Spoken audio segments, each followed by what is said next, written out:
Anana sa kustudiya sa provincial government sa Davao de Oro ang 35 ka mga estudyante nga na-stranded sa usa ka pribadong eskwelahan sa Mako, Davao de Oro. Ubay-ubay ka mga violation ang nakita atol sa pagpahigayon ug inspeksyon sa maong eskwelahan. Ani report ni Argil Relator.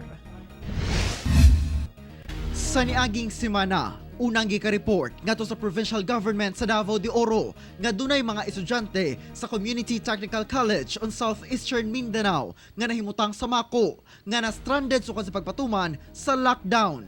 Gilayong gisuta sa mga otoridad ang maong eskwelahan ug tuod man napamatud-an nga duna pagayoy mga estudyante nga nagtiner didto. Amo yung nakita nga violations na bugat, no, isa sa mga bugat, of course, una, nag-violate sila sa atong executive order sa ato ang pag-implement sa mga community quarantine measures nato, no, and then sa provincial ordinance pod nato sa home quarantine. Adlawng Sabado, gisundo na sa provincial government uban ang social workers, mga doktor ug mga personahe sa Department of Education ang 35 ka mga estudyante o gidala sa quarantine facility sa provincial capital sa Nabunturan. Sa pag-abot, usa-usay pang disinfect ang mga bagahe. Gipailawom sila sa rapid test o gi-check ang ilang vital signs.